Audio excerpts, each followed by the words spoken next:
Thank you very much, Dr. Gerald Glenn Panganiban, for giving us an overview of government plans.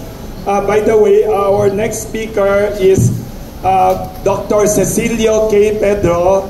He is President of the Federation of Filipino-Chinese Chambers of Commerce and Industry, Inc., FFCCCII, who has an ongoing partnership also with the BPI of Dr. Panganiban. FFCCCII under Dr. Pedro hopes to encourage pioneering of tea farming in Benguet area.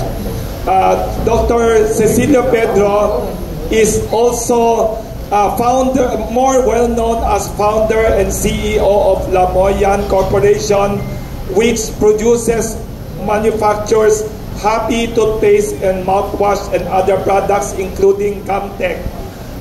He is also a philanthropist who is helping deaf mutes and also education advocacy. Unknown to many people, Dr. Pedro, the industrialist, also supports Philippine agriculture, and he told us this morning at breakfast he is personally a farmer in Trece Martires, Cavite, and in Palawan. Let us welcome for his opening statement, Dr. Cecilio K. Pedro, FFCCCII President.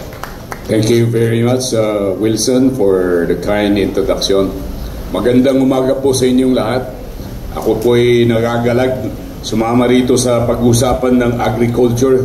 Sabi ni Wilson, farmer na ako, but first and foremost, I'm a trader, a negosyante. I like negosyo with Secretary Dar, and I like plants with our Director of Plant Industry, Director Glenn. Of course, I like academics because it's the key.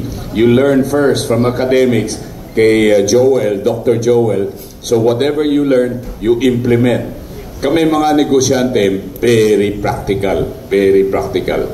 We look first for what is profitable at the end of the day. Kailangan kumita ka, no?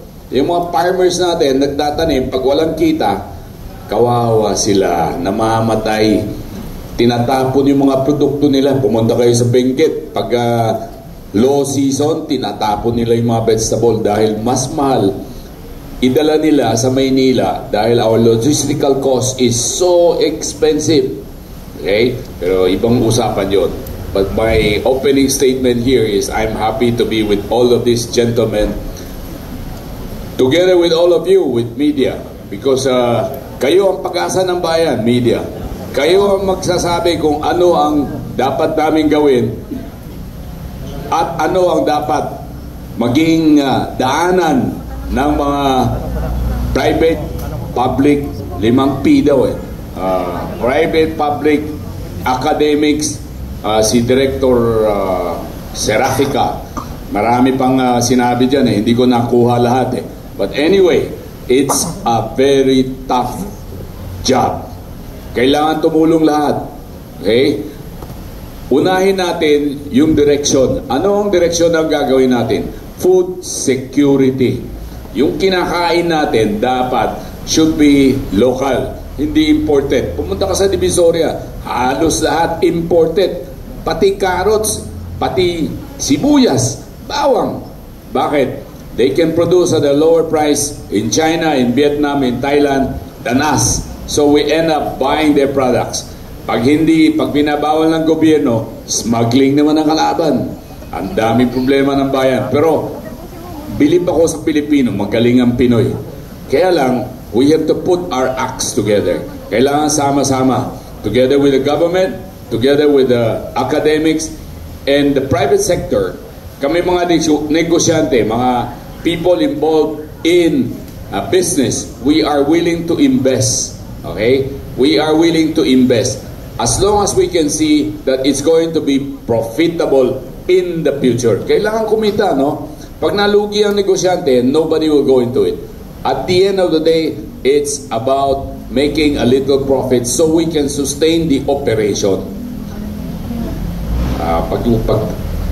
Ito bang pag-usapan natin hanggang bukas na yan? Walang katapusan yan. But first and foremost, I'm very happy to be here with this distinguished gentleman seated beside me. Sila ang tunay na doktor. Ako, binigyan lang ako ng honoris causa. No? Hindi ako tunay na doktor. Quack doktor ako, quack. But anyway, I've been exposed to all of this over the last 50 years in business. I've been in business for the last 50 years. Matanda na po tayo. So, I'm happy to report that there is future in the Philippines. Ang Pilipino, magaling. Ang problema lang natin, sama-sama. Ayusin natin ang bayan natin. Umunlad tayo dahil ang Pilipino dapat ay umunlad dahil magaling ang Pinoy. Huwag kayo maniwala na bobo ang Pinoy. Hindi po totoo yun. Magaling ang Pinoy. But we have to put our acts together. We have to help one another. Each sector will have to contribute something towards a main objective, which is food security. Magandang umaga po sa inyong lahat.